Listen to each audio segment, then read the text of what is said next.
आज के अखबार में एक खबर आई है कि प्रतापगढ़ में मंगरे लाल, जिनकी उम्र 82 साल थी, वो बेचारे गए थे तहसील में कुंडा में और केवल न्याय की आस में ही उन्होंने वहां दम तोड़ दिया।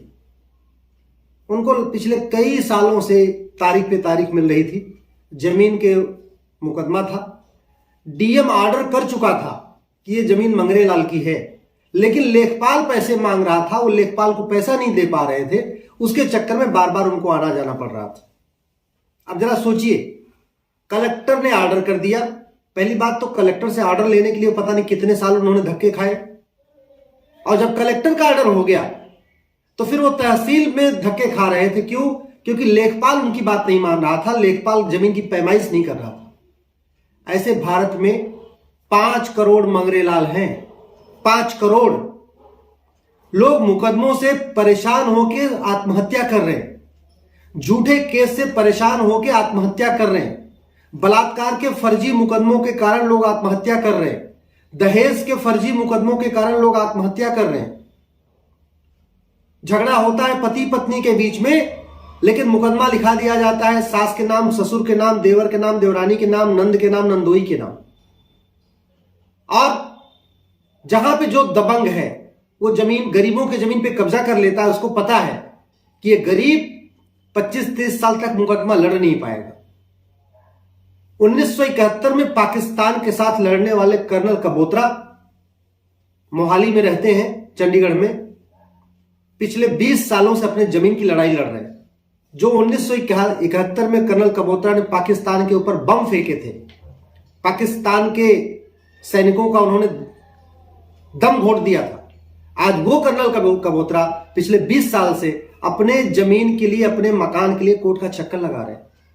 जौनपुर में एक मुकदमा चल रहा है, 35 साल हो गया, 400 से ज्यादा तारीख मिल चुकी है, लेकिन न्याय नहीं मिला। पूरे देश में यही हो रहा है।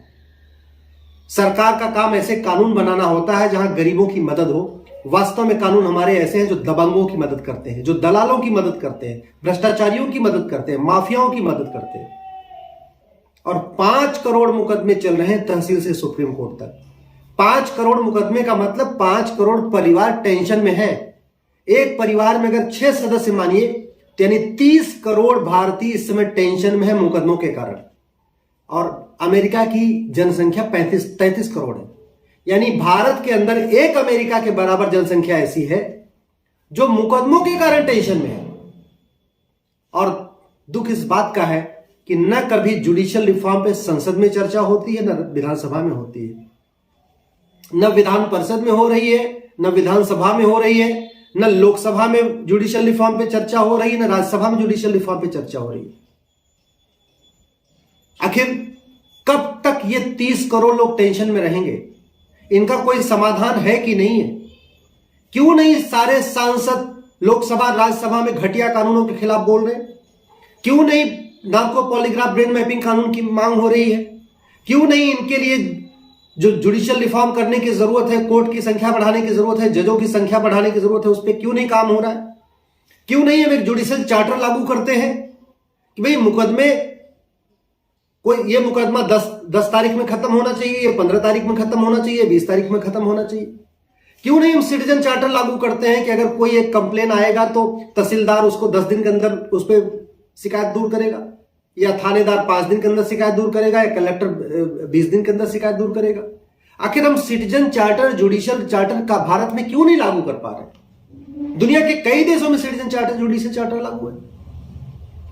भारत की जीडीपी बढ़ाने के लिए हम बाहर से फॉरेन इन्वेस्टमेंट मांगते हैं कि बाहर से पैसा आए, बाहर के लोग आके यहां उद्योग व्यापार लगाए, यहां की जीडीपी बढ़े। बाहर के उद्योगपतियों को हम भारत में बुला रहे हैं, बाहर की कंपनियों को भारत में बुला रहे हैं। बाहर के कानूनों को, हम अच्छे कानूनों को क्यों नहीं ले लेते? हम फ्रांस से हम हजारों करोड़ रुपए देकर राफेल खरीद सकते हैं, फ्रांस के अच्छे कानून हम मुफ्त में क्यों नहीं ले लेते? फ्रांस पैसा थोड़ी मांगेगा अगर हम उसके कानूनों की नकल कर लेंगे तो। अमेरिका से हम फाइटर जेट खरीदते हैं, अमेरिका के अच्छे कानून को हम क्यों नहीं ले लेते? रूस से हम सुखोई खरीदते हैं हजारों करोड़ रुपए देके, रूस के अच्छे कानून हम क्यों नहीं ले लेते? सिंगापुर से हजारों करोड़ रुपए देके हम सामान खरीदते हैं, सिंगापुर के अच्छे कानून को हम क्यों नहीं ले लेते? इस देश के लोग जो एक बार कोर्ट में जा रहे हैं, एक बार थाने में जा रहे हैं, उनकी पूरी जिंदगी निकल जा रही है। और कई ऐसे मामले हैं जहां 2-2 जनरेशन जा रही है। पहले पिताजी मुकदमा लड़ते लड़ते चले गए, उनका बेटा मुकदमा लड़ रहा है, 2 जनरेशन 3 जनरेशन मुकदमे चल रहे हैं। ये चिंता की बात नहीं है क्या? इस देश के 30 करोड़ लोग अगर टेंशन में है तो हम कैसे मान सकते हैं कि भारत खुशहाल भारत बनेगा? हम कैसे भारत को विश्वगुरु बनाएंगे जब 30 करोड़ लोग मुकदमों के कारण टेंशन में? हम कैसे भारत को विश्वगुरु बनाएंगे जब एक दबंग आदमी, एक गरीब आदमी की जमीन कब्जा कर लेता है, वो जमीन बेचारा मन महसूस के रह जाता है, ना उसका थानेदार सुनता है, ना उसकी बात लेखपाल सुनता है, ना उसकी बात कानून गो सुनता है, ना उसकी बात दरोगा सुनते हैं, ना उसकी बात कलेक्टर सुनते हैं। उस पूरे गरीब की पूरी जिंदगी केवल कोर्ट के चक्कर लगाते लगाते निकल रही है। एक झूठा मुकदमा होने के कारण लोग 20 साल 30 साल तक लड़ते रहते हैं। क्यों नहीं झूठा मुकदमा लिखाने वालों के खिलाफ हम कठोर कार्रवाई के लिए कानून बनाते हैं? क्यों नहीं हम ये लिखते हैं नार्को पॉलीग्राफ ब्रेन मैपिंग जरूरी होगा?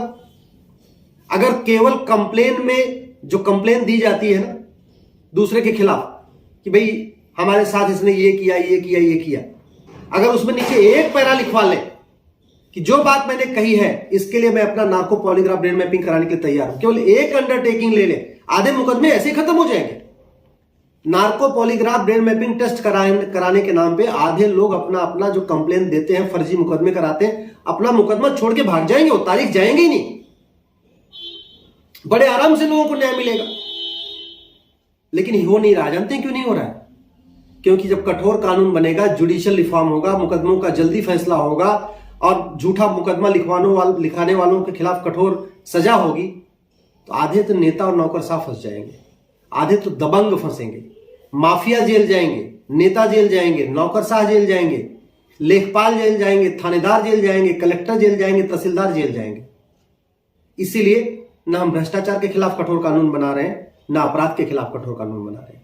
और जानते हैं भारत की जीडीपी 2%, अगर हमें भारत की 2% जीडीपी बढ़ानी है तो कम से कम 2 लाख करोड़ रुपए इन्वेस्ट करना पड़ेगा। 2 लाख करोड़। और मैं कह रहा हूं 1 रुपए खर्च किए बिना भारत की जीडीपी 2% बढ़ सकती है। केवल इस देश से भ्रष्टाचार अपराध खत्म कर दें, इस देश में जो वसूली का सिस्टम है वो खत्म कर दें। ये नेता नौकरशाह जो परसेंट मांगते हैं 20%, ये अपना इनका परसेंट बंद हो जाए। इस देश के व्यापारी, इस देश के जो स्टार्टअप हैं, वो इस देश की जीडीपी 2% बढ़ा देंगे अपने आप। बाहर के इन्वेस्टमेंट की जरूरत नहीं, फॉरेन इन्वेस्टमेंट किए बिना इस देश की जीडीपी 2% बढ़ सकती है। केवल सरकार कठोर कानून बना दे और भ्रष्टाचार अपराध खत्म कर दे। और इस देश में इतने इंटेलेक्चुअल्स हैं, इतने बुद्धिजीवी हैं, इतने संविधान विशेषज्ञ हैं, इतने कानूनों के एक्सपर्ट हैं। मात्र 1 साल में भारत के सभी कानूनों को विश्व का सबसे अच्छा कानून बनाया जा सकता है। हम हर चीज में पब्लिक प्राइवेट पार्टनरशिप करते हैं। सड़क बनाने में पब्लिक प्राइवेट पार्टनरशिप करते हैं, पुल बनाने में पब्लिक प्राइवेट पार्टनरशिप करते हैं, एयरपोर्ट बनाने में पब्लिक प्राइवेट पार्टनरशिप करते हैं। कानून बनाने में पब्लिक प्राइवेट पार्टनरशिप क्यों नहीं करते? एक बार सरकार कह दे कि भाई अगर जिसके पास कानून का अच्छा ड्राफ्ट हो आप लाइए, हम उसको देखेंगे और अच्छा होगा तो हम उसको पार्लियामेंट में पेश करेंगे या विधानसभा में पेश करेंगे। मैं कह रहा हूं गारंटी के साथ सरकार के पास हजारों कानूनों का ड्राफ्ट फ्री में बैठे बैठे सरकार को मिल जाएगा। केवल एक बार सरकार अनाउंस कर दे कि भाई जिन लोगों को लगता है कानून खराब है, उस कानून में क्या सुधार होना चाहिए, उसका आप ड्राफ्ट बना के ले आइए। अगर कानूनों के लिए हम पब्लिक प्राइवेट पार्टनरशिप शुरू कर दें, इस देश के बुद्धिजीवियों के लिए एक आह्वान कर देंगे, संविधान विशेषज्ञों के लिए कह दें कि आप आइए, आप अच्छे अच्छे कानून का ड्राफ्ट बना के ले आइए। सरकार का बर्डन खत्म हो जाएगा, सरकार का टेंशन खत्म हो जाएगा, सरकार को बैठे बैठे मुफ्त में कानूनों का वर्ल्ड क्लास ड्राफ्ट मिलेगा। 100 कानून का ड्राफ्ट तो मैं अकेले बना के दे दूंगा, और मेरे जैसे भारत में सैकड़ों लोग हैं। मैं कह रहा हूं, मैं 100 कानूनों का वर्ल्ड के बेस्ट 100 लॉ, विश्व के सबसे बेस्ट जो सर्वोत्तम 100 कानून है, उनका ड्राफ्ट मैं भारत के हिसाब से बना के मैं दूंगा। और मैं अकेला नहीं हूं, मेरे जैसे भारत में बहुत लोग हैं जो चाहते हैं इस देश की न्यायिक व्यवस्था सुधरे, इस देश का पुलिस सिस्टम सुधरे, इस देश का एडमिनिस्ट्रेटिव सिस्टम सुधरे, इस देश में पुलिस रिफॉर्म लागू हो, जुडिशियल रिफॉर्म हो, इलेक्शन रिफॉर्म हो, ये जो माफिया गुंडे बदमाश संसद विधानसभा में जाए ये रुके। तो हमारे जैसे सैकड़ों लोग हैं जो मुफ्त में सरकार को कानून बना के देने के लिए तैयार हैं, ड्राफ्ट बना के देने के लिए तैयार है। सरकार एक बार ऑफर तो करे, सरकार एक बार कहे तो। आखिर पुल बनाने में हम प्राइवेट ठेकेदारों की मदद लेते हैं, सड़क बनाने में प्राइवेट लोग कंपनियों की मदद लेते हैं, एयरपोर्ट बनाने में प्राइवेट कंपनियों की मदद लेते हैं, हाईवे बनाने में प्राइवेट कंपनियों की मदद लेते हैं, आजकल तो मिसाइल बनाने में प्राइवेट कंपनियों की मदद ले रहे हैं, सैटेलाइट छोड़ने में प्राइवेट कंपनियों की मदद ले रहे हैं। तो हम कानून बनाने में कॉमन मैन की मदद क्यों नहीं लेते? संविधान विशेषज्ञों की मदद क्यों नहीं ले रहे हैं? बुद्धिजीवियों की मदद क्यों नहीं ले रहे हैं? अच्छे सीनियर एडवोकेट्स हम की मदद क्यों नहीं ले रहे? रिटायर्ड जजेस की मदद हम क्यों नहीं ले रहे हैं कानून बनाने में? हजारों की संख्या में retired IAS, retired IPS, retired जज हमारे पास हैं, रिटायर्ड लॉ के प्रोफेसर हैं। हम उनकी कानून बनाने में मदद क्यों नहीं ले रहे? हम अपने कानून को वर्ल्ड क्लास कानून क्यों नहीं बनाते हैं जो कि फ्री में बन जाएगा, एक पैसे नहीं लगेगा? वर्ल्ड क्लास एयरपोर्ट बनाने में तो हजारों करोड़ चाहिए, वर्ल्ड क्लास हाईवे बनाने में हजारों करोड़ चाहिए। वर्ल्ड क्लास कानून तो मुफ्त में बन सकता है।